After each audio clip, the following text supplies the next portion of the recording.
بسم الله الرحمن الرحيم.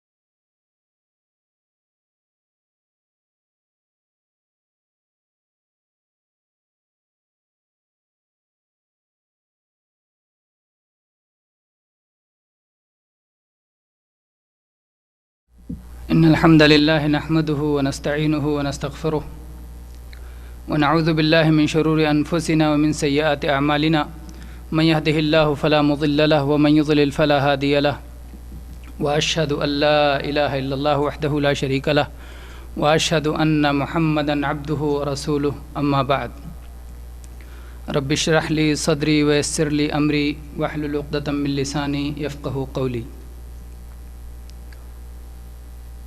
محترم حاضرین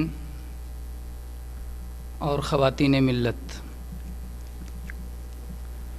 آج مبرز اسلامک سینٹر کے ماہانہ اجلاس میں آپ سب سے ہم کلام ہونے کا موقع مل رہا ہے. عنوان کا اعلان کیا جا چکا ہے، قصہ 3 قیدیوں کا. ہو سکتا ہے اس میں ہمارے بعض ساتھی تعجب کریں کہ قصہ سنانا یہ تو مرکز والوں کا، سینٹر والوں کا، اسلامک سینٹر والوں کا طریقہ نہیں ہے، تو یہ شیخ آج قصہ سنانے کے موڈ میں کہاں سے آ گئے؟ ہو سکتا ہے کسی ساتھی کو ہو، کیونکہ اسلامک سینٹروں کا طریقہ تو یہ ہے کہ نبی صلی اللہ علیہ وسلم نے جیسا فرمایا ہے، ترکت فیکم امرین لن تضلوا ما ان تمسکتم بہما، کتاب اللہ و سنتی.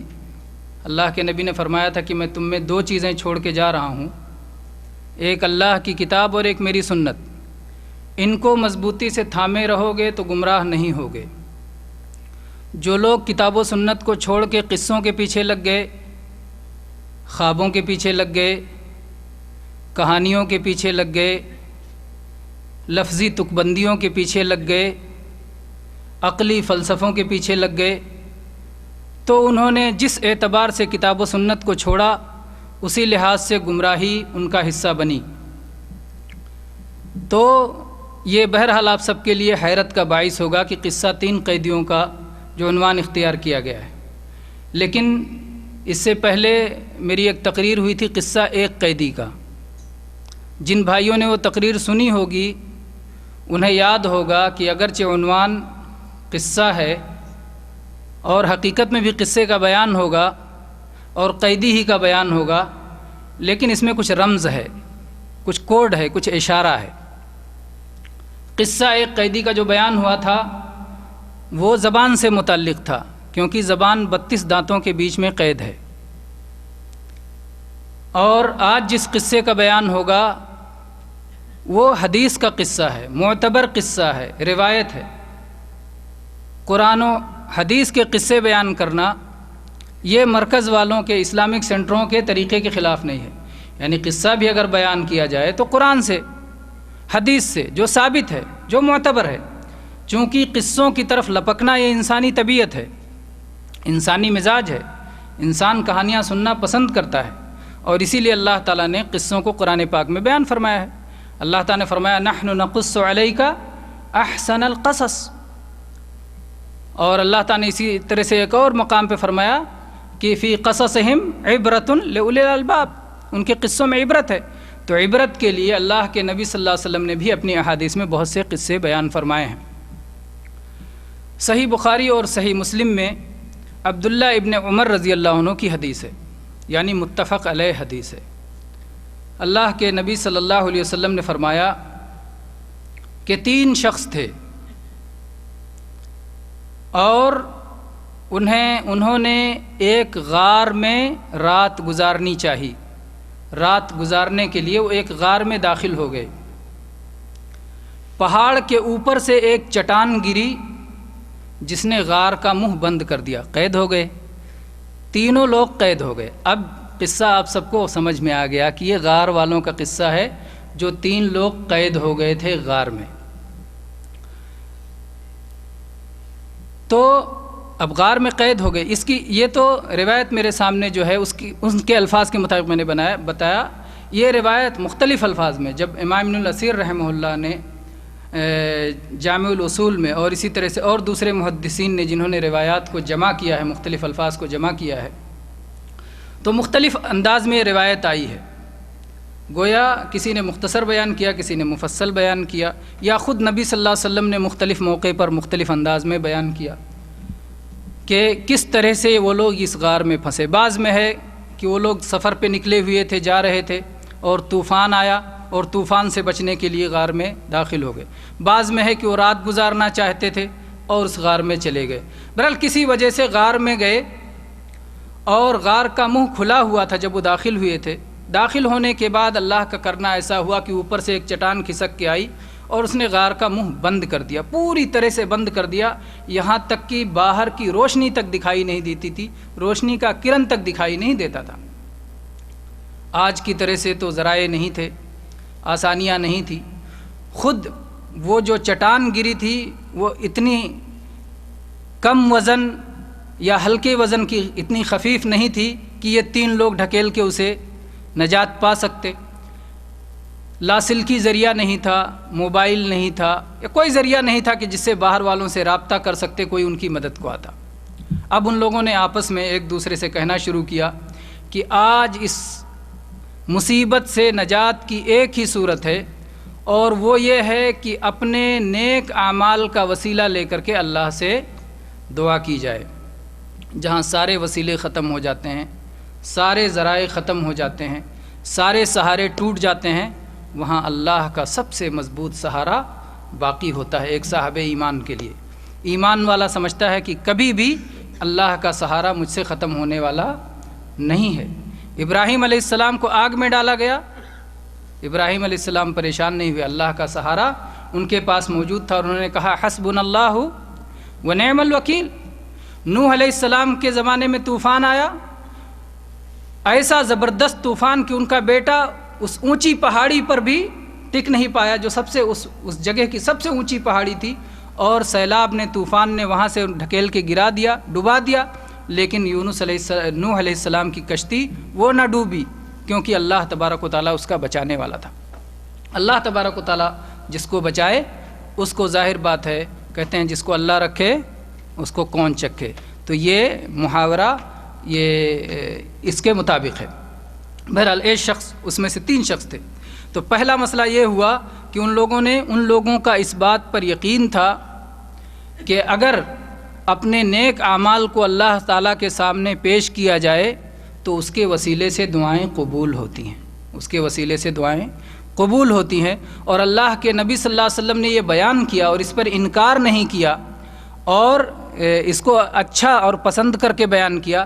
اس سے معلوم ہوتا ہے کہ یہ ہمارے لیے بھی ہے کہ ہمارے نیک اعمال کے وسیلے سے بھی ہماری دعائیں قبول ہوتی ہیں۔ یہ لوگ، انہوں نے ان سے پہلے، یہ ایک دم ابتدائی زمانے کے لوگ نہیں تھے، بعد کے زمانے کے لوگ تھے۔ ان سے پہلے بہت سارے نیک لوگ گزر چکے تھے، انبیاء گزر چکے تھے، اولیاء گزر چکے تھے، لیکن انہوں نے کسی نبی کی ذات کا وسیلہ نہیں لیا، کسی ولی کی ذات کا وسیلہ نہیں لیا، بلکہ اپنے نیک عمل کا وسیلہ لیا، اور اپنے نیک عمل کا وسیلہ بہترین وسیلوں میں سے ایک ہے، بہترین وسیلوں میں سے ایک وسیلہ ہے۔ تینوں نے کیا کیا وسیلہ لیا، آئیے دیکھتے ہیں، اور اس کے بعد میں پھر اس پر وسیلے کے تعلق سے پھر بعد میں بات کریں گے۔ سب سے پہلے شخص نے کہا کہ اپنے ہاتھ اٹھائے اور کہا اے اللہ، میرے 2 بوڑھے بڑے عمر دراز والدین تھے، ماں باپ تھے، میں ان سے پہلے نہ اپنے بیوی بچوں کو پلاتا تھا، نہ اپنے غلاموں لوڈیوں کو دودھ پلاتا تھا، میں سب سے پہلے اپنے والدین کو، اپنے ماں باپ کو دودھ پلایا کرتا تھا۔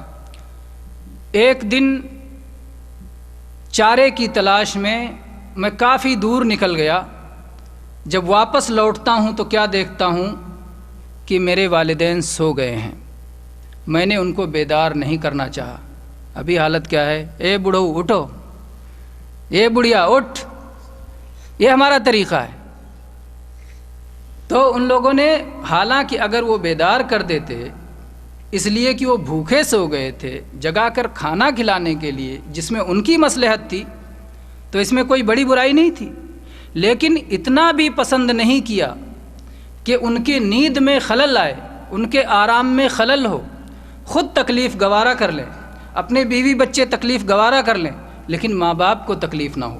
اس کا اس نے خیال کیا اور کہا کہ میں نے اپنے ہاتھوں میں پیالہ لے کر کے سرہانے کھڑا ہو گیا یہاں تک کہ صبح ہو گئی اور میرے بچے میرے قدموں کے پاس گڑ گڑا رہے تھے، بلک رہے تھے، لیکن میں نے بچوں کا خیال نہیں کیا۔ جب وہ اٹھے بیدار ہوئے اور انہوں نے اپنا حصہ پیا تو اس کے بعد میں خوش ہو گیا، اور اس کے بعد پھر میں نے اپنے بچوں کو اور اہل و عیال کو بھی پلایا۔ اس نے دعا کیا کہ اے اللہ، اگر میں نے یہ کام تیری رضا کی خاطر کیا ہے تو ہم جس مصیبت میں ہیں اس مصیبت کو دور کر دے۔ تھوڑی سی چٹان کھسک گئی لیکن اتنی نہیں کہ وہ نکل سکتے۔ میرے بھائیوں، یہاں اس شخص نے کیا کہا کہ اے اللہ، اگر میں نے یہ کام تیری رضا کے لیے کیا تھا، کیونکہ اپنی نیت آدمی خود جانتا ہے۔ جب کوئی عمل ہم کرتے ہیں تو ہم جانتے ہیں کہ ہم نے کیوں کیا تھا، اور انہوں نے ڈائریکٹ نہیں کہا کہ اے اللہ اس کی وجہ سے کر دے، اس لیے کہ کسی کا عمل اللہ کے ہاں قبول ہوا کہ نہیں قبول ہوا وہ نہیں جانتا، لیکن امید بہرحال ایک صاحب ایمان کو اللہ سے امید قائم رہتی ہے کہ جب میں نے اللہ کو راضی کرنے کے لیے کیا تھا، میں نے اخلاص کے ساتھ کیا تھا، میں نے ریاکاری کے لیے نہیں کیا تھا، میں نے دکھاوے کے لیے نہیں کیا تھا، میں نے شہرت طلبی کے لیے نہیں کیا تھا، میں نے مال حاصل کرنے کے لیے نہیں کیا تھا، میں نے شرک اس میں نہیں ملایا تھا، صرف اللہ کے لیے کیا تھا، اخلاص کے ساتھ کیا تھا، تو اللہ سے اسے امید ہوتی ہے۔ اور چنانچہ ایسے عمل کو، خالص عمل کو اللہ کے سامنے انہوں نے پیش کیا کہ اے اللہ، اگر ہم نے یہ تیری رضا کے لیے کیا تھا، اخلاص کے ساتھ کیا تھا، تو آج ہم جس مصیبت میں ہیں تو اے اللہ اس سے نجات دے دے۔ چنانچہ اللہ تعالیٰ کی طرف سے اس نیک بندے کی کرامت ظاہر ہوئی اور چٹان تھوڑی سی کھسک گئی۔ اللہ نے فرمایا ہے وَمَن يَتَّقِ اللَّهَ يَجْعَل لَّهُ مَخْرَجًا وَيَرْزُقْهُ مِنْ حَيْثُ لَا يَحْتَسِبُ۔ جو لوگ اللہ سے ڈرتے ہیں اللہ تعالیٰ ان کے لیے مصیبتوں سے نکلنے کا راستہ بنا دیتا ہے اور ان کو ایسی جگہوں سے رزق عطا فرماتا ہے جن کا انہیں گمان بھی نہیں ہوتا۔ اسی طرح سے اللہ نے فرمایا وَمَن يَتَّقِ اللَّهَ يَجْعَل لَّهُ مِنْ أَمْرِهِ يُسْرًا، کہ جو لوگ اللہ سے ڈرتے ہیں اللہ تعالیٰ ان کے معاملات میں آسانی فرما دیتا ہے۔ تو جب انہوں نے اللہ سے ڈر والا کام کیا، پرہیزگاری کا کام کیا، تقوی کا کام کیا، تو اللہ تبارک و تعالیٰ ان کے کام آیا۔ جیسا کہ اللہ کے نبی صلی اللہ علیہ وسلم نے فرمایا ہے احفظ اللہ یحفظک، اللہ کی حفاظت کرو اللہ تمہاری حفاظت کرے گا۔ اللہ کی حفاظت کا مطلب اللہ کے حکموں کی حفاظت کرو، اللہ کے دین کی حفاظت کرو، اللہ نے جن چیزوں کی حفاظت کا حکم دیا اس کی حفاظت کرو، تو اللہ کی حفاظت کرو اللہ تمہاری حفاظت کرے گا۔ اللہ کی حفاظت کرو اللہ کو اپنے سامنے پاؤ گے۔ اور جو شخص خوشحالی میں اللہ کو یاد رکھتا ہے بدحالی میں اللہ اسے یاد رکھتا ہے۔ تعرف الی اللہ فی الرخاء یعرفک فی الشدہ۔ تو یہ سب چیزیں نبی کریم صلی اللہ علیہ وسلم کی تعلیم ہے۔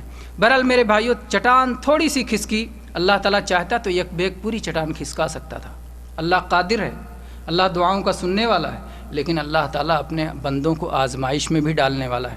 اللہ تبارک و تعالیٰ یہ چاہتا تھا کہ اس طرح ہر ایک دعا کرے اور ہر ایک اپنا عمل پیش کرے، بعد میں آنے والے نبی جناب محمد الرسول اللہ صلی اللہ علیہ وسلم کے ذریعے سے یہ واقعہ ہم تک پہنچے اور ہم بھی اس سے سبق حاصل کریں، اور ہم بھی اپنی زندگی میں ایسے کام دیکھیں کہ کیا ہمارے پاس بھی کوئی اخلاص والا کام ہے جسے ہم مصیبت میں اللہ کے سامنے پیش کر سکتے ہیں۔ اور میرے بھائیوں، جب اخلاص سے کوئی کام کریں تو اس لیے یاد کر کے نہ رکھیں کہ اللہ پہ احسان جتائیں گے، نعوذ باللہ، ورنہ وہ تو مٹا دے گا سب کچھ۔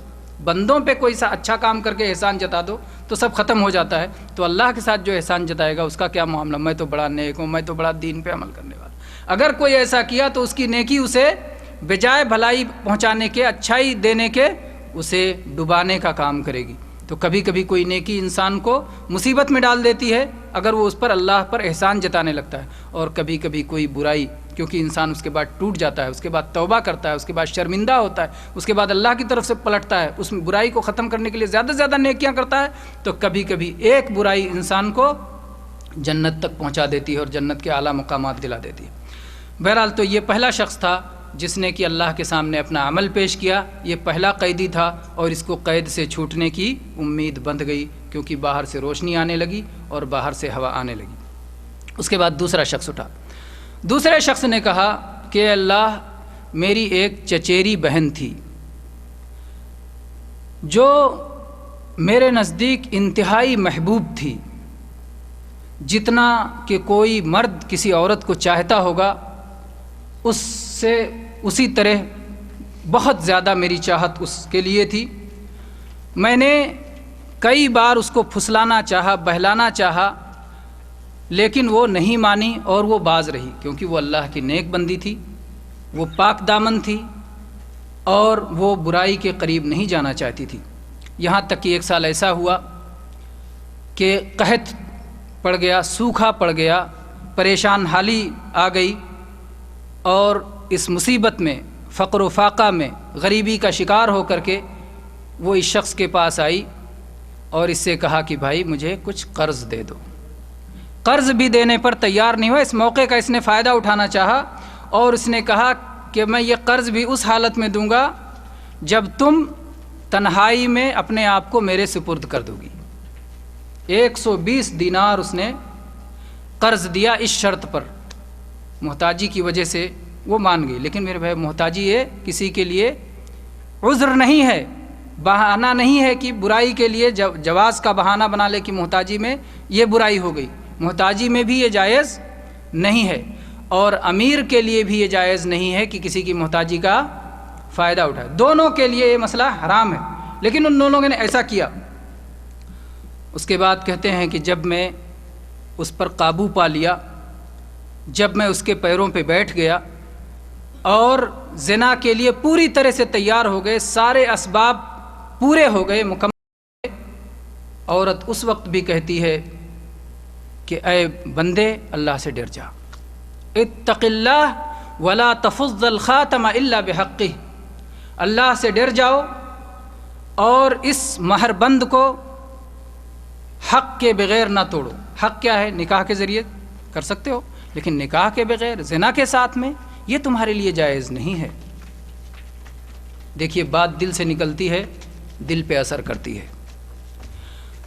اس کے دل میں یہ بات اثر کر گئی اور اس نے وہیں چھوڑ دیا، زنا چھوڑ دیا، اور نہ صرف زنا چھوڑ دیا بلکہ وہ 120 دینار جو قرض دیا تھا وہ بھی اس نے معاف کر دیا کہ مجھے یہ نہیں چاہیے قرض، اور یہ میں معاف کرتا ہوں، میں معاف کرتا ہوں۔ میرے بھائی، یہاں بہت بڑی نصیحت ہمارے لیے یہ ہے جس میں ہم بڑے غافل ہیں، امر بالمعروف اور نہی عن المنکر، بھلائی کا حکم دینا اور برائی سے روکنا۔ اس عورت نے اس حالت میں، مجبوری کی حالت میں، اس کا قرض لیے ہوئے تھی، فقر و فاقہ سے پریشان تھی، اس کے مضبوط بازوؤں میں پھنسی ہوئی تھی، اور اس کے باوجود اس نے کہا کہ زنا تمہارے لیے حلال نہیں ہے، اتق اللہ، اللہ سے ڈرو۔ آج ہم برائی سے روکنے کے لیے دسیوں بہانے ہمارے پاس ہوتے ہیں۔ کیسے کہیں؟ اپنے بغل کے روم پارٹنر کو، اپنے دوست کو، اپنے بغل کی کرسی میں بیٹھنے والے کو کوئی برائی کرتے ہوئے دیکھتے ہیں، ہم نہیں روک پاتے، صرف اتنا کہ اس کی بات سننا پڑے گا، اس سے کہیں تعلقات میں دراڑ نہ پیدا ہو جائے، خلیج نہ پیدا ہو جائے، دوری نہ ہو جائے، ہمیں کچھ اور مسئلہ نہ ہو جائے۔ مختلف بہانے اور ہیلے بھلائی سے روکنے کے لیے، برائی سے روکنے سے بچنے کے لیے، اور بھلائی کا حکم دینے سے بچنے کے لیے۔ کہیں ایسا نہ ہو کہ مجھے متوا کہنے لگے، کہیں ایسا نہ ہو کہ کہہ دے کہ بڑے پارسا اور بڑے نیک بنتے ہو، تو ہمارے اندر صبر نہیں ہے، اس پر صبر نہیں ہے، مختلف بہانے کرتے ہیں، جبکہ میرے بھائی اس سے ہمیں نصیحت ملتی ہے کہ کوئی حالت ہو ہمیں امر بالمعروف اور نہی عن المنکر چھوڑنا نہیں چاہیے۔ آپ کو واقعہ یاد ہوگا عمر فاروق رضی اللہ عنہ کا، ان کو خنجر مار کے زخمی کر دیا ابو لولو فیروز مجوسی نے، اور 3 دن کے بعد وہ شہید ہو گئے، وفات ہو گئی ان کی۔ اس دوران لوگ ان کی عیادت کو آتے تھے، اس میں ایک نوجوان بھی آیا، اور اس نوجوان نے کہا، آپ کی تعزیت کی، تسلی دی، اور اس کے بعد لوٹ کے جانے لگا۔ عمر رضی اللہ عنہ نے دیکھا کہ اس کا کپڑا اس کے ٹخنے سے نیچے گر رہا ہے۔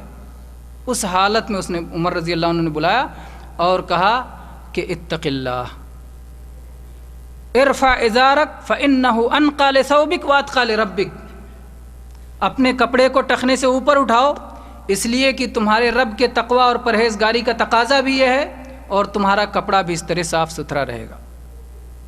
آج کی طرح بہت سارے لوگ جیسا بہانہ بنایا کرتے ہیں کہ عالم اسلام کی حالت خراب ہے، بڑے بڑے مسائل ہیں، تم چھوٹے چھوٹے مسائل کی بات کرتے ہو، اس وقت بھی بات بنائی جا سکتی تھی۔ وہ کہہ دیتا امیر المومنین خلیفۃ المسلمین، خلیفۃ المسلمین پہ قاتلانہ حملہ ہو گیا، عالم اسلامی کے اتنے بڑی شخصیت پر قاتلانہ حملہ ہوا، اور آپ کو یہ چھوٹا سا مسئلہ یاد آ رہا ہے۔ وہ کہہ سکتا تھا، بہانہ بنا سکتا تھا، لیکن نہیں، وہ لوگ سمجھتے تھے کہ یہ لوگ اس طرح کی باتیں کرنے والے یہ صحیح اسلام کی نمائندگی نہیں کرتے، ان کے دل میں کھوٹ ہوتا ہے، وہ عمل نہیں کرنا چاہتے ہیں، سنتوں کو چھوڑنے کے لیے بہانہ بناتے ہیں، سنتوں کو چھوڑنے کے لیے کبھی اس بہانے سے چھوڑتے ہیں، کبھی اس بہانے۔ میرے بھائیو، دین اللہ تعالیٰ نے فرمایا ادخلوا فی السلم کافہ، اسلام میں پوری طرح داخل ہو جاؤ، اسلام میں پوری طرح داخل ہو جاؤ۔ کسی سنت کو چھوٹی سنت کہہ کر کے، کسی کو بڑی سنت کہہ کر کے، اپنی طرف سے آپ کو یہ ترتیب دینے کا حق نہیں ہے، یہ ترتیب دینے کا آپ کو حق نہیں ہے۔ اگر اللہ اور اس کے رسول صلی اللہ علیہ وسلم کی طرف سے کوئی ترتیب بتائی گئی ہے تو اس پر اس ترتیب کا خیال رکھا جائے گا، ورنہ اپنی طرف سے ہم بناتے رہیں تو اس کی ہم کو اجازت نہیں ہے۔ تو بہرحال میں یہ کہہ رہا تھا کہ اس واقعے سے ہم کو یہ بہت بڑی نصیحت ملتی ہے کہ کوئی بھی حالت ہو، ہم کمزوری کی حالت میں ہوں، ہم پریشانی کی حالت میں ہوں، کبھی بھی ہم برائی سے روکنا نہ چھوڑیں۔ علماء کرام نے ایک مثال لکھی ہے کہ اگر ایک دسترخوان پہ کچھ لوگ بیٹھے شراب پی رہے ہیں، سارے لوگ مسلمان ہیں، سب کی ذمہ داری ہے، ہر ایک پی رہا ہے، لیکن ہر ایک کی یہ بھی ذمہ داری ہے کہ ایک دوسرے کو ٹوکے کہ بھائی شراب حرام ہے، مت پیو۔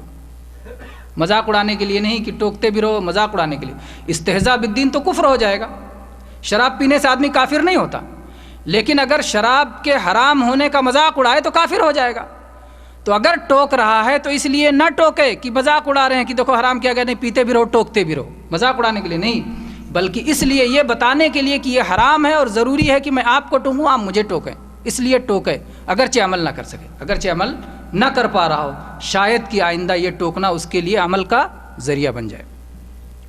بہرحال جب اس شخص نے یہ دعا کی، اس شخص نے کہا کہ اے اللہ، میں نے وہ سونا بھی اسے دے دیا اور میں نے زنا بھی چھوڑ دیا۔ اس نے اللہ کے خوف سے ایسا کیا تھا کہ اے اللہ، اگر میں نے تیری رضا حاصل کرنے کے لیے، خالص تیری رضا کے لیے عمل کیا تھا تو آج ہم جس مصیبت میں ہیں اس مصیبت سے اللہ ہمیں نجات دے دے۔ چنانچہ وہ چٹان تھوڑی سی اور کھسک گئی، لیکن اتنی نہیں کہ وہ لوگ نکل سکتے تھے۔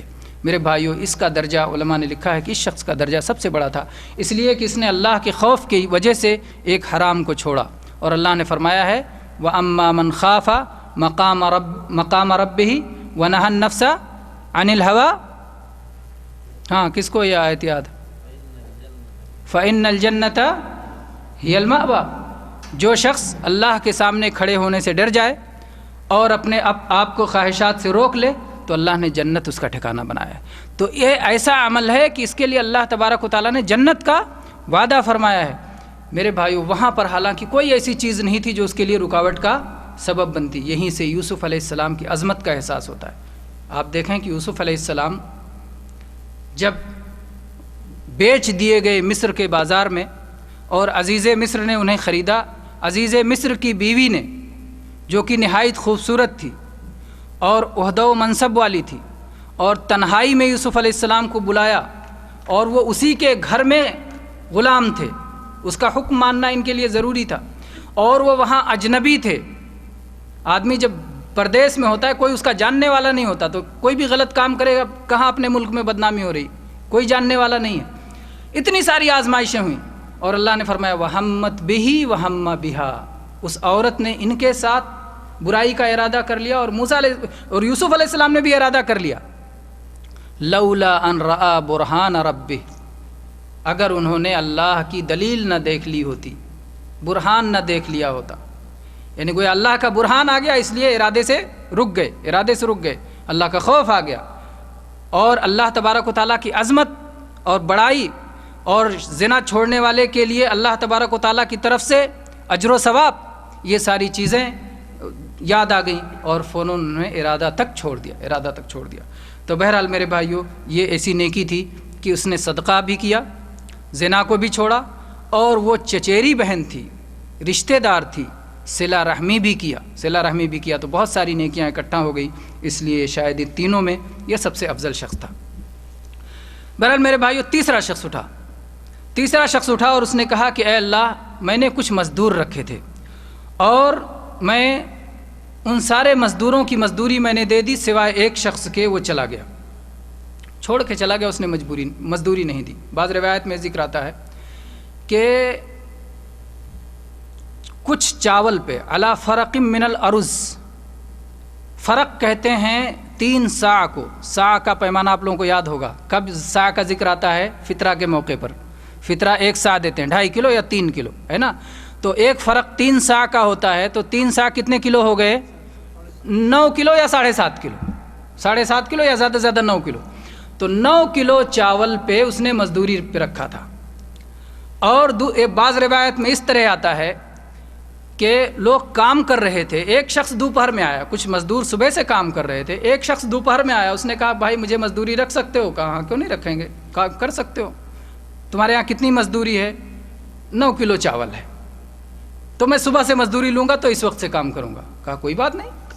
اس شخص نے دوپہر سے کام شروع کیا اور اس کو مالک نے پوری 9 کلو مزدوری دی، اس نے بہتر کام کیا، اچھا کام کیا، اور طے اس کے ساتھ وہی ہو گیا جس کے ساتھ جو طے ہو جائے۔ اس کو غصہ آ گیا اس مزدور کو کہ میں صبح سے کام کر رہا ہوں، مجھے بھی 9 کلو، وہ دوپہر سے آیا اسے بھی 9 کلو، میں نہیں لوں گا مزدوری، چلتا بنا چھوڑ کے چلا گیا۔ بعض روایت میں تفصیل آئی ہے۔ بہرحال یہ معاملہ ہو یا یہ معاملہ ہو، کسی وجہ سے وہ چھوڑ کے چلا گیا، کسی وجہ سے وہ چھوڑ کے چلا گیا، اور اس کے بعد یہ شخص کہتا ہے کہ میں نے اس کی اجرت کو اس کی امانت سمجھی، یہ نہیں کہ چھوڑ کے چلا گیا تو چلو مزے سے کھاؤ، بلکہ اس کی اجرت کو اس کی امانت سمجھی، اس کا حق سمجھا، اور میں نے اس کو تجارت میں لگایا، اس کو بڑھایا، یہاں تک کہ اس کے ذریعے بہت سارا مال ہو گیا، بہت ساری بکریاں، بہت سارے اونٹ، بہت ساری گائیں، کافی دنوں تک جو ہے اس کو بڑھاتا رہا۔ بہت دنوں کے بعد یہ شخص لوٹ کے آتا ہے، جب مجبور ہوا، پریشان حال ہوا، تو خیال آیا، آدمی جب مصیبت میں آتا ہے تو یاد کرتا ہے کہاں سے مجھے کیسے، ارے یہ تو میری چیز ہے، میں تو جا کے آج بھی مطالبہ کر سکتا ہوں۔ چنانچہ بعد میں پہنچا اور اس نے جا کر کہا کہ بھائی میں نے تمہارے یہاں کبھی مزدوری کی تھی اور میری مزدوری باقی تھی، میں چھوڑ کے چلا گیا تھا، تو آج وہ مزدوری مجھے دے دو۔ کہا وہ دیکھ رہے ہو، وہ جو بکریاں ہیں، وہ جو اونٹ ہیں، جو ان کے چرواہے غلام ہیں، یہ سب تمہارا ہے بھائی، لے لو۔ کہا کیوں مذاق کرتے ہو، مجھے تو 1 دن کی مزدوری تھوڑا سا چاہیے۔ تو کہا بھائی یہ سب تمہارا ہی ہے، میں نے اسی مال کو بڑھایا ہے۔ چنانچہ وہ گیا اور سب ہانک لے گیا، مزدوروں سمیت، غلاموں سمیت سب لے کے چلا گیا۔ اس کا بڑا دل دیکھو کہ اس نے کہا یہ سب تمہارا، محنت کی، بڑھایا، سب کچھ کیا، اس نے پوچھا تک نہیں کہ بھائی تیرا بھی کچھ حصہ بنتا ہے، سب لے کے چلا گیا۔ ایسے بھی لوگ ہوتے ہیں بعض لوگ کہ ان کے ساتھ اچھا سلوک کرو، لیکن ان کو اس کی پرواہ نہیں ہوتی کہ ان کے ساتھ بھی اچھا سلوک ہو رہا ہے، تو ہمیں بھی کچھ اچھائی کا مظاہرہ کرنا چاہیے۔ انہوں نے کوئی اچھا مظاہرہ نہیں کیا، سب کے سب لے کے چلتا بنا، لیکن اس کا بھی بڑا دل کہ اس نے کچھ نہیں کہا کہ اصل تو مال اس کا ہی تھا، اصل تو اس کا تھا، میں نے بڑھایا تھا، میرے پاس پڑا ہوا تھا، اگر میں نہ بڑھاتا تو ختم ہو جاتا دھیرے دھیرے، تو میں نے اگر اس پہ محنت کی تھی تو اس کے مال کی حفاظت کے لیے کی تھی جو میرے ذمہ تھا، تو اس لیے اس نے کچھ نہیں کہا۔ یہ اس کی ہمدردی کا، خوش اخلاقی کا، اچھے معاملے کا، حسن سلوک کا یہ مظہر تھا۔ چنانچہ اس نے دے دیا اور وہ پورا کا پورا لے کے چلا گیا، کچھ نہیں چھوڑا کہ ایک بکری بھی چھوڑ کے جاتا۔ اس شخص نے دعا کرتے ہوئے کہا کہ اے اللہ، اگر میں نے یہ عمل تیری رضا کے لیے کیا تھا تو آج ہم جس مصیبت میں ہیں اس مصیبت سے نجات دے دے۔ چنانچہ چٹان اور کھسک گئی اور اس کے بعد نکلنے کا پوری طرح سے راستہ بن گیا، اور وہ سب چلے گئے اور اس مصیبت سے نجات پا گئے۔ تو یہ رہی حدیث، جس میں درمیان میں تھوڑی تھوڑی باتیں کی گئیں، لیکن آپ اس میں دیکھیں کہ اس میں کن کن مسائل پر جو ہے کن مسائل کی اہمیت کا اس سے ہمیں اندازہ ہوتا ہے۔ اگر ہم دیکھیں تو اس میں در حقیقت 3 بڑے بڑے اہم معاملات کا ذکر آیا ہے، جو تینوں نے جن عمل کا وسیلہ لیا ہے۔ پہلا عمل تو ہے ماں باپ کے ساتھ حسن سلوک، ماں باپ کے ساتھ حسن سلوک ہے، اور یہ عمل اللہ تبارک و تعالیٰ کو بہت پسند ہے۔ اور چنانچہ آپ جب قرآن پاک دیکھیں گے تو اللہ تبارک و تعالیٰ نے جہاں اپنی عبادت کا ذکر کیا ہے، توحید کا، اپنی توحید کا ذکر کیا ہے، تو توحید کے بعد ہی ماں باپ کے ساتھ حسن سلوک کا ذکر کیا ہے۔ دونوں کو ساتھ اللہ نے ملا کے رکھا ہے، قرین بنا کے رکھا ہے ساتھ۔ چنانچہ آپ دیکھیں اللہ نے فرمایا قُلْ تَعَالَوْا أَتْلُ مَا حَرَّمَ رَبُّكُمْ عَلَيْكُمْ أَلَّا تُشْرِكُوا بِهِ شَيْئًا وَبِالْوَالِدَيْنِ إِحْسَانًا۔ اللہ تعالیٰ نے کہا آؤ میں تمہیں بتاتا ہوں کہ اللہ نے کن چیزوں کو حرام کیا ہے۔ سب سے پہلی چیز جو اللہ نے حرام کیا کہ اللہ کے ساتھ شرک نہ کرو، یہ مقصد وجود ہے۔ دوسری چیز ماں باپ کے ساتھ حسن سلوک کرو. پھر اللہ نے ایک اور آیت میں فرمایا وَقَضَىٰ رَبُّكَ أَلَّا تَعْبُدُوا إِلَّا إِيَّاهُ وَبِالْوَالِدَيْنِ إِحْسَانًا. اللہ نے فیصلہ کر دیا ہے کہ کسی کی عبادت نہ کرو سوائے اس کے. کسی کی عبادت نہ کرو سوائے اس کے. جب مدد کے لیے بلانا ہو اسی کو پکارو، یا اللہ مدد. رکوع کرنا ہو اسی کے لیے رکوع کرو، سجدہ کرنا ہے اسی کے لیے سجدہ کرو، نظر ماننی ہے اسی کے نام کی نظر مانو، نیاز دینی ہے اسی کے نام کی نیاز دو، مال خرچ کرنا ہے اسی کے رضا کے لیے کرو، استغاثہ کرنا ہے، فریاد کرنا ہے، دہائی دینی ہے، مدد مانگنی ہے. جو بھی عبادتیں ہیں، ذبح ہے، قربانی ہے، ہر عبادت صرف اسی کے لیے کرو. لا تعبدوا الا اياه، صرف اسی کی عبادت کرو. وبالوالدین احسانا، اور ماں باپ کے ساتھ حسن سلوک کرو. اور خاص طور پہ کب؟ اما یبلغن عندک الکبر احدہما او کلاہما فلا تقل لہما اف ولا تنہرہما وقل لہما قولا کریما. اور جب وہ بڑھاپے کو پہنچ جائیں، چاہے دونوں چاہے کوئی ایک. جب ماں باپ بڑھاپے کو پہنچیں گے تو بچے کی حالت کیا ہوگی؟ جوانی کو پہنچے گا، جوانی کو پہنچے گا. جب ماں باپ جوان ہوتے ہیں تو بچہ کیا ہوتا ہے؟ بچہ چھوٹا ہوتا ہے، کمزور ہوتا ہے، ڈرتا ہے. مار دیں گے، پیٹ دیں گے، کوئی وجہ ہوگی، کسی طرح کا دباؤ ڈال دیں گے، مال نہیں دیں گے، کم سے کم بہت ساری چیزوں کا ضرورت مند ہوتا ہے. تو بچپن میں تو مانتا ہی یہ بات. اصل تو تب ہے جب وہ بوڑھے ہوں اور آپ جوان ہوں. وہ بوڑھے ہوں اور آپ جوان ہوں، اس وقت ان کے ساتھ حسن سلوک زیادہ اہم ہوتا ہے. اس لیے اللہ تعالیٰ نے اس موقع پر فرمایا کہ جب وہ بوڑھے ہو جائیں تو اف تک نہ کہو، فلا تقل لہما اف. علماء نے لکھا ہے کہ اگر اس سے بھی کوئی ہلکی چیز ہو سکتی تھی تو اللہ اسے ذکر کرتا کہ اتنی معمولی چیز جب منع ہے تو بڑی چیز کیسے منع نہیں ہوگی. کوئی کہے گا نہیں اللہ نے تو اف کہنے سے روکا ہے، مارو کوئی بات نہیں، پیٹو کوئی بات نہیں، گھر سے باہر نکال دو کوئی بات. ایسا نہیں ہے. جو اس سے بڑا ہے وہ اس سے پہلے منع ہے، اس سے پہلے منع ہے. تو اللہ تعالیٰ نے فرمایا کہ ان کو اف بھی نہ کہو، ان کو جھڑکو نہیں، ہوں نہ کرو. وقل لہما قولا کریما، اور ان کے ساتھ عزت کا معاملہ کرو، عزت والی باتیں کرو. واخفض لہما جناح الذل من الرحمہ، اور ان کے لیے رحمت کے بازو پست رکھو. یہاں اللہ نے فرمایا جناح الذل، ذلت کا بازو. ذلت کس کو کہتے ہیں؟ جب آدمی نیچا ہوتا ہے. یعنی ماں باپ کے سامنے کبھی آدمی اونچا بننے کی کوشش نہ کرے، ہمیشہ یہ سمجھے کہ میں ان سے نیچے ہوں، یہ مجھ سے اونچے ہیں. یہ ہمیشہ ایک سعادت مند بیٹے کا طریقہ ہونا چاہیے. اللہ نے فرمایا وقر رب ارحمہما کما ربیانی صغیرا، اور یہ دعا کیا کرو کہ اللہ ان دونوں پر ایسے ہی رحم فرما جیسے کہ میرے بچپن میں انہوں نے مجھ پر رحم کیا تھا. میرے بھائیوں، جو اب جب اپنی اولاد ہو جاتی ہے تب سمجھ میں آتا ہے کہ ہم اپنی اولاد کے ساتھ کیسا کرتے ہیں. ہمارے ماں باپ نے بھی ہمارے ساتھ ایسے ہی کیا ہوگا. جب بچہ بیمار ہوتا ہے تو یہ نہیں لگتا کہ بچہ بیمار ہے، بلکہ ماں باپ اس کی وجہ سے بیمار ہو جاتے ہیں. بچے کو نیند نہیں آتی تو ماں باپ سو نہیں سکتے. بچے کو کوئی تکلیف ہوتی ہے تو اس سے زیادہ تکلیف اس کے ماں باپ کو ہو جاتی ہے. تو یہ بہت بڑی چیز ہے جو ماں باپ نے کیا ہے، اور ماں کا درجہ باپ کے مقابلے میں زیادہ ہے، اس لیے کہ ماں کی مشقتیں بھی زیادہ ہیں، اور اس لیے کہ ماں زیادہ کمزور ہوتی ہے اور زیادہ ہماری مدد کی، خدمت کی زیادہ مستحق ہوتی ہے اور زیادہ ضرورت مند ہوتی ہے. اللہ تبارک و تعالیٰ نے ماں باپ کے ساتھ حسن سلوک کا حکم دیا. احسان کے معنی ہوتا ہے اچھا سلوک کرنا. اچھا سلوک یہ قولی بھی ہو، زبان سے بھی ہو، مال سے بھی ہو. مال سے بھی اچھا سلوک ہو. نہیں صرف مال آپ نے دے دیا بس کافی ہو گیا. زبان سے چاہے جیسی باتیں کہہ دو، عمل سے چاہے جیسی حرکت کر دو. نہیں، قول میں بھی اچھائی ہونی چاہیے، عمل میں بھی اچھائی ہونی چاہیے، مال کے اعتبار سے بھی اچھائی ہونا چاہیے، جاہ و مقام کے اعتبار سے بھی اچھائی ہونی چاہیے. آپ کا ایک مقام و مرتبہ ہے تو ایسا نہ ہو کہ اپنے ماں باپ کو پہچاننے سے انکار کر دے. ارے کوئی مزدور ہے آ گیا ہے یا کوئی رشتہ دار ہے، باپ ہے اس کا اعتراف نہ کریں کیونکہ آپ کو مقام مل گیا، مرتبہ مل گیا. نہیں، اپنے مقام و مرتبے کے باوجود مقام و مرتبے کے معاملے میں ان کے ساتھ اچھا سلوک ہونا چاہیے. آپ ان کو اچھے سے اچھے، آپ اگر اچھی جگہ بیٹھیں تو ان کو اور اچھی جگہ پہ بٹھائیں. آپ کو مقام ملا ہے تو ان کو اور اچھا مقام دیں. تو یہ اللہ تبارک و تعالیٰ نے ہمیں حکم دیا ہے، اور ان کو جھڑکنے سے اور ان کو اف کہنے سے جو ہے روکا ہے، اور ان کے لیے دعا کرنے کا حکم دیا ہے، اور ان کا شکر گزار بننے کا حکم دیا. اللہ نے فرمایا انشکر لی ولی والدیک. اللہ نے پہلے کہا میرا شکر ادا کرو اور اپنے ماں باپ کا شکر ادا کرو. اور جو اللہ کے نبی صلی اللہ علیہ وسلم فرمایا ہے، ختم ہو گیا، من لم یشکر الناس لم یشکر اللہ، اللہ کے نبی صلی اللہ علیہ وسلم نے فرمایا کہ جو آدمی لوگوں کا شکریہ ادا نہیں کرتا وہ اللہ تبارک و تعالیٰ کا بھی شکر گزار نہیں ہو سکتا۔ یہ صحیح حدیث ہے۔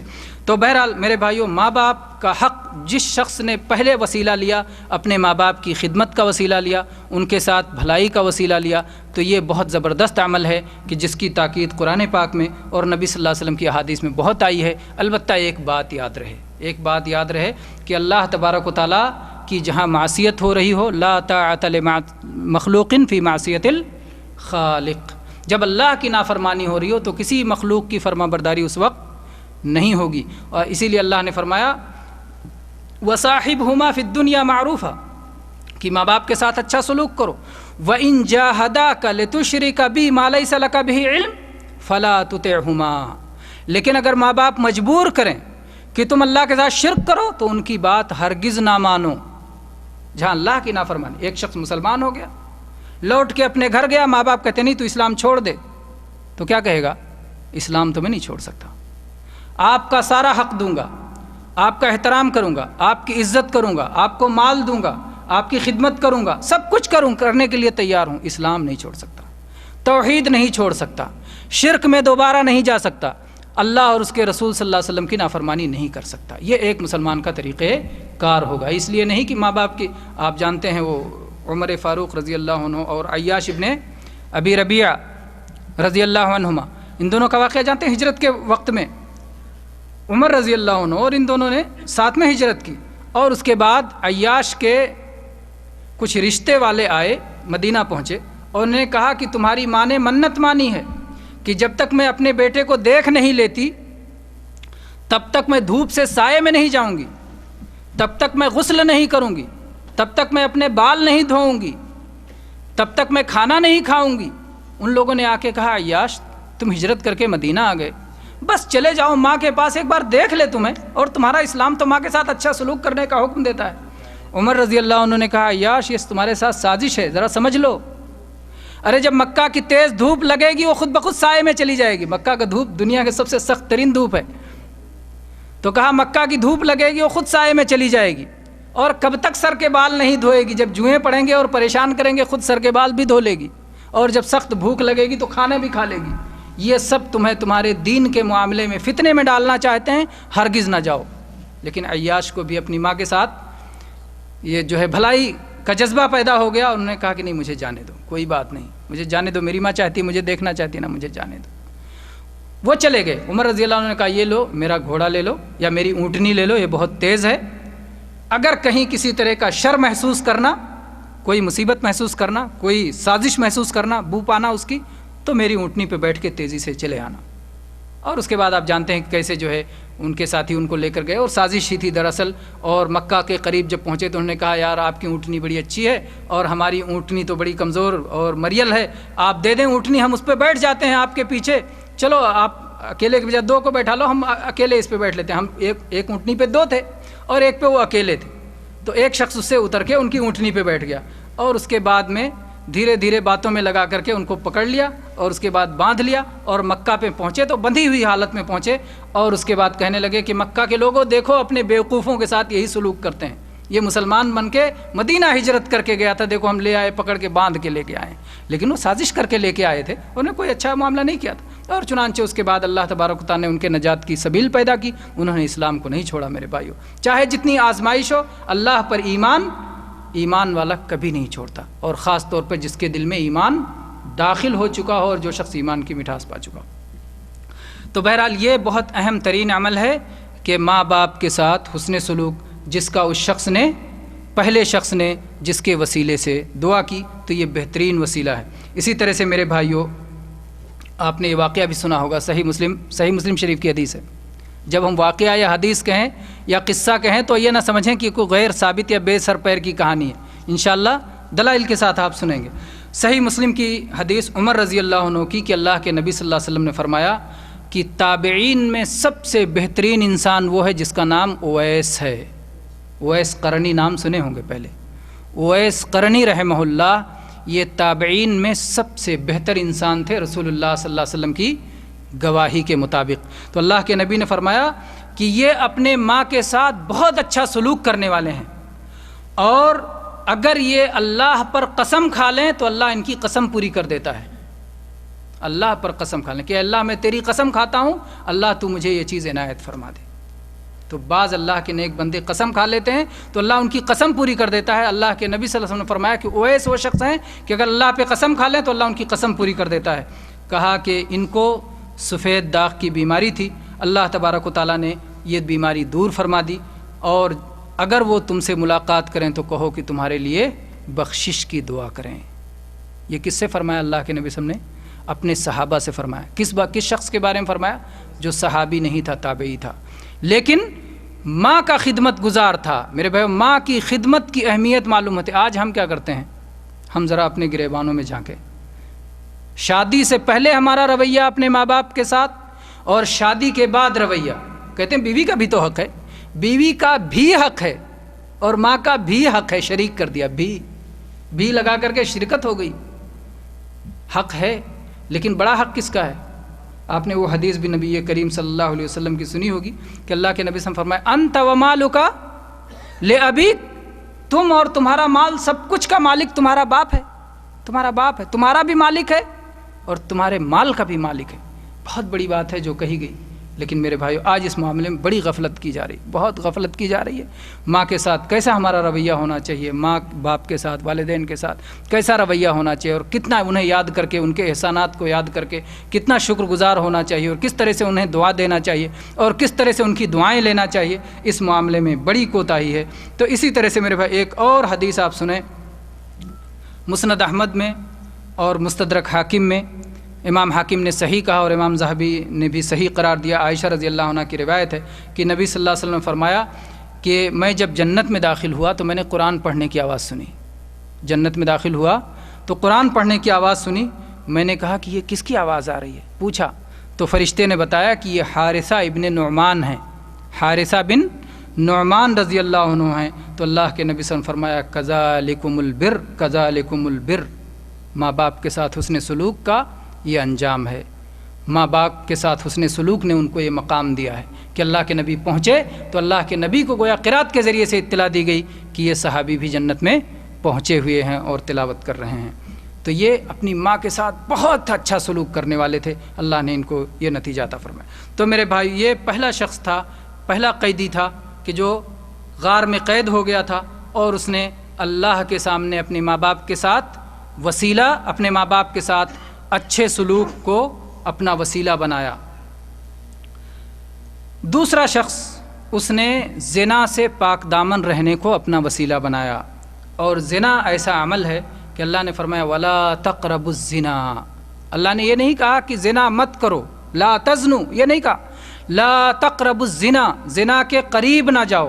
یعنی وہ سارے راستے، وہ سارے وسائل و ذرائع جو زنا تک پہنچاتے ہوں ان کو بھی چھوڑ دو، ان کو بھی چھوڑ دو. کیونکہ زنا تک آدمی ڈائریکٹ نہیں پہنچتا ہے.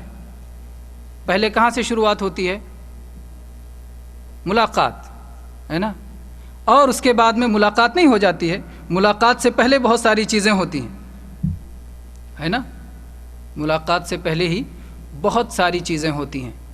آج تو دور سے ملاقات والی باتیں ہوتی، یعنی بات ہوئی، نگاہ ٹکرائی، بدن چھوا گیا، اس کے بعد میں قدم بڑھائے گئے، اور اسے بہت ساری حرکتوں کے بعد آدمی زنا کی جو آخری، اللہ کے نبی کریم صلی اللہ علیہ وسلم کی وہ حدیث آپ لوگوں کو یاد ہوگی کہ آپ نے فرمایا کہ باتیں کرنا زنا ہے، دل میں سوچنا زنا ہے، ہاتھ سے چھونا زنا ہے، زنا کے لیے چلنا زنا ہے، آنکھوں سے دیکھنا زنا ہے، زنا العین النظر، زنا القلب التمنی، دل سے تمنا کرنا زنا ہے، خواہش پیدا کرنا زنا ہے. یہ ساری چیزیں.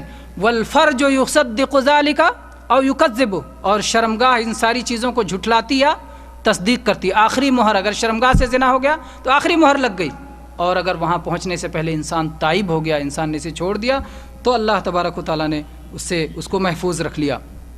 اور میرے بھائیو، زنا وہ خطرناک عمل ہے کہ جس کے بارے میں جناب محمد الرسول اللہ صلی اللہ علیہ وسلم نے فرمایا لا یزنی الزانی حین یزنی وہو مؤمن. زناکار جب زنا کرتا ہے تو وہ مومن نہیں رہتا. زنا کی حالت میں ایمان اس سے اٹھ جاتا ہے، اور اگر وہ توبہ کر لیتا ہے تو ایمان پھر اس میں واپس آ جاتا ہے. اور اللہ کے نبی کریم صلی اللہ علیہ وسلم نے تنور میں جلتے ہوئے دیکھا تھا کہ زناکار مرد اور زناکار عورتیں تنور میں جل رہے ہیں اور چیخ رہے ہیں، اور جبریل علیہ السلام نے سے پوچھا تو آپ نے بتایا کہ یہ زناکار مرد اور عورتیں ہیں، اور اسی لیے اسلام نے اس کی سخت سزا مقرر کی گئی ہے۔ آپ جانتے ہیں کہ اگر کوئی شخص غیر شادی شدہ ہو اور وہ زنا کر لے تو اس کو 100 کوڑے لگائے جائیں گے اور اسے شہر بدر بھی 1 سال کے لیے کر دیا جائے گا۔ شہر بدر، اس کے بدلے جیل بھی ہو سکتا ہے کہ سماج سے اسے نکال دیا گیا، تو یا جیل میں اس کو 1 سال کے لیے ڈال دیا جائے گا اور اس کو 100 کوڑے لگائے جائیں گے، یا اسے شہر بدر کر دیا جائے گا۔ اور اگر کوئی شخص شادی شدہ ہو کر زنا کرتا ہے تو اس کو پتھر مار مار کے ہلاک کر دیا جائے گا یہاں تک کہ ختم ہو جائے۔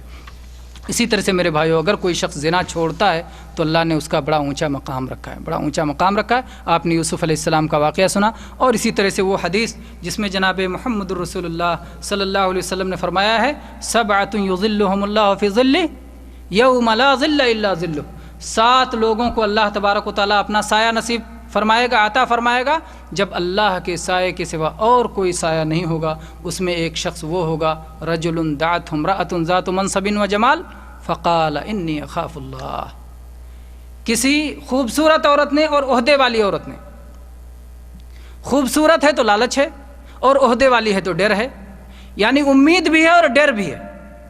جہاں پر لالچ بھی ہو اور خوف بھی ہو تو آدمی کبھی لالچ کی وجہ سے پھنس جاتا ہے، کبھی ڈر کی وجہ سے پھنس جاتا ہے۔ تو یہ شخص، اسے لالچ نے بھی نہیں پھنسایا اور ڈر کی وجہ سے بھی اس نے جو ہے بدکاری نہیں کی، ڈر کا بھی اس پر اثر نہیں ہوا۔ یہ شخص جب کہتا ہے کہ میں اللہ سے ڈرتا ہوں، اس موقع پر اللہ کو یاد رکھتا ہے، لالچ اس پر، دنیا کی لالچ اثر نہیں کرتی اور دنیا کا ڈر بھی اثر نہیں کرتا۔ اللہ کے ہاں جو چیز ہے اس کی لالچ، اس کی امید اس کو سب سے زیادہ ہوتی ہے، اور اللہ کے ہاں جس چیز کا خوف کرنا چاہیے اس کا خوف جب سب سے زیادہ ہوتا ہے تو اللہ تبارک و تعالیٰ اسے عرش کا سایہ دے گا، جبکہ اور کوئی سایہ نہیں ہوگا۔ تو میرے بھائیوں، یہ جو ہے یہ دوسری چیز تھی کہ جس کی وجہ سے جس عمل کا وسیلہ لیا گیا۔ تیسری چیز ہے حقداروں کو ان کا حق دینا، مزدور کو اس کی مزدوری دینا۔ اس پر عربی میں تقریر ہونا چاہیے، اور عرب میں الحمدللہ بہت سارے عرب مشائخ علماء کرام اس پر بولتے ہیں اور سختی کے ساتھ بولتے ہیں، لیکن اللہ تعالیٰ ہدایت دینے والا ہے۔ کسی کے بولنے کی وجہ سے ہر کوئی مان لے۔ ہم لوگ جو باتیں کہتے ہیں آپ لوگ سب مان لیتے ہیں، بولنے سے مان لینا ضروری نہیں نا، بولنے والا اس کا کام ہے، مان لینا دوسروں کا کام ہے۔ تو یہ کہنا، بہت سارے لوگ یہ اعتراض کرتے ہیں کہ یہ خرابیاں اس سماج میں پائی جاتی ہیں، جو بھی سماج ہو، علماء کیوں نہیں کہتے؟ تو یہ وجہ نہیں ہے کہ علماء اس پر نکیر نہیں کرتے، انکار نہیں کرتے۔ علماء کے انکار کرنے کے باوجود کچھ لوگ ایسے پائے جائیں گے جو لوگ عمل نہ کریں۔ اس میں الحمدللہ انشاءاللہ یہ خیر والوں کی مجلس ہے، یہ انشاءاللہ بہت منتخب لوگوں کی مجلس ہے، دین پسندوں کی مجلس ہے، وہ لوگ جو اللہ کے دین کو سیکھتے ہیں اور اس پہ عمل کرنا چاہتے ہیں۔ لیکن اس میں بھی میں اپنے آپ سے شروع کرتا ہوں، اس میں بھی ایسے ہیں کہ اگر ان کی غلطی یاد دلائی جائے تو مختلف دسیوں بہانے بنا کے اس پر عمل نہیں کرنا چاہیں گے۔ تو اس لیے میرے بھائیوں، اعتراض کرنا اور نقد کرنا بڑا آسان ہوتا ہے، لیکن مسئلے کو سمجھنا زیادہ ضروری ہوتا ہے،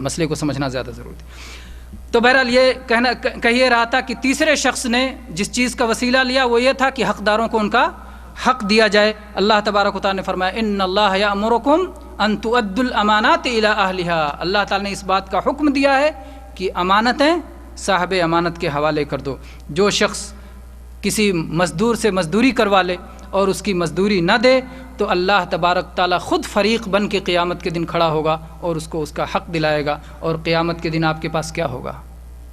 آپ کے پاس دینے کے لیے قیامت کے دن مال نہیں ہوگا، قیامت کے دن نیکیاں ہوں گی، اور اگر نیکیاں ختم ہو جائیں گی تو برائیوں کو لاد دیا جائے گا۔ چنانچہ اس موقع پر آپ وہ حدیث یاد کریں جس میں جناب محمد الرسول اللہ صلی اللہ علیہ وسلم نے فرمایا، صحابہ سے پوچھا کہ جانتے ہو مفلس کون ہے، دیوالیہ کون ہے؟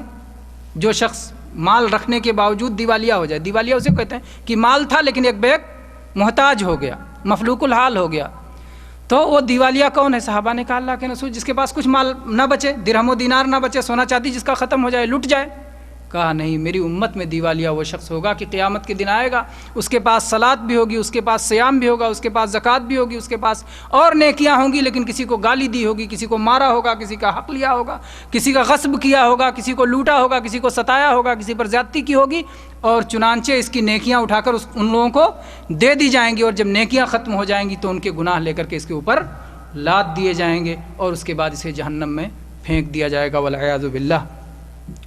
تو بہرحال میرے بھائی یہ حدیث المفلس ہے۔ اور ظلم کے بارے میں آپ جانتے ہیں کہ اللہ کے نبی صلی اللہ علیہ وسلم نے فرمایا کہ ظلم قیامت کے دن کیا آئے گا، جس کے پاس کسی بھائی کا ظلم ہو تو قیامت سے پہلے اسی دنیا میں معافی تلافی کر لے، تاکہ قیامت کے دن وہ ظلم اس کے لیے مصیبت کا سبب نہ بنے۔ اس حدیث میں میرے بھائی اور بھی بہت سارے فائدے ہیں جب غور کرتے ہیں۔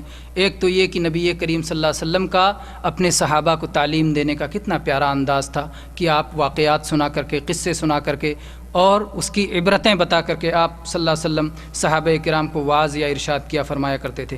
اسی طرح سے اس حدیث میں ہمیں یہ بہت بڑی نصیحت ملتی ہے کہ اگر ہم اخلاص سے کوئی کام کرتے ہیں تو اللہ تبارک و تعالی ہمارے اخلاص کو ضائع نہیں ہونے دیتا، آخرت سے پہلے اللہ تبارک و تعالی اسی دنیا میں ہمیں عطا فرماتا ہے اور مصیبتوں سے ہمیں نجات دیتا ہے۔ اور اسی طرح سے میرے بھائیوں، اس میں یہ بھی معلوم ہوتا ہے کہ دعا ہمارا بہت بڑا ہتھیار ہے۔ دعا ایک صاحب ایمان کے لیے بہت بڑا ہتھیار ہے۔ اور اسی طرح سے ہمیں یہ بھی معلوم ہوتا ہے کہ کرامات اولیاء برحق ہے۔ اہل سنت و جماعت کا عقیدہ یہ ہے، اہل سنت و جماعت کا عقیدہ یہ ہے کہ ہم کرامات اولیاء کو برحق مانتے ہیں، اس کا انکار نہیں کرتے، لیکن یہ بھی ساتھ میں ہمیں یاد رکھنا ہے کہ کرامات کے نام پر جو بھی بے سر پیر کی باتیں کہی جائیں، جو قرآن پاک کی صریح آیات سے یا نبی صلی اللہ علیہ وسلم کی صحیح احادیث سے ٹکراتی ہوں، انہیں کبھی قطعاً قبول نہیں کیا جائے گا۔ بے سر پیر کی کرامات کو جس کی بنیاد پر، اور کرامات کسی صاحب کرامات، کسی شخص کے صاحب کرامات ہونے سے یہ لازم نہیں آتا کہ اللہ کو چھوڑ کر کے اسے معبود بنا لیا جائے یا اپنے اور اللہ کے بیچ میں اسے وسیلہ بنا لیا جائے، وسیلہ بنا لیا جائے۔ اگر کوئی ایسا کرتا ہے کہ اپنے اور اللہ کے بیچ میں کسی تیسرے کو وسیلہ بنا کر کے اسی سے دعائیں کرتا ہے، تو یہی تو شرک تھا اہل مکہ کا، جن کو نبی کریم صلی اللہ علیہ وسلم توحید کی دعوت دینے کے لیے آئے تھے۔ وہ لوگ یہی تو کہتے تھے ہؤلاء شفعاؤنا عند اللہ۔ تو میرے بھائیوں، مکہ والے کریں تو مشرک ہو جائیں، اور کلمہ پڑھنے کے بعد کوئی وہی عمل کرنے لگے تو موحد ہو جائے، یہ ہو نہیں سکتا۔ جو عمل مکہ والوں کے لیے شرک تھا، جو عمل قریش کے لیے شرک تھا، جو عمل نبی کریم صلی اللہ علیہ وسلم کے حریفوں کے لیے شرک تھا، وہ قیامت تک کے لیے شرک ہے۔ اس لیے شرک کہیں بھی ہو شرک ہوگا۔ کلمہ پڑھنے کے بعد کلمہ ٹوٹ بھی جاتا ہے، کلمہ ٹوٹ بھی جاتا ہے، اس لیے کلمہ کی حفاظت کرنا ضروری ہے۔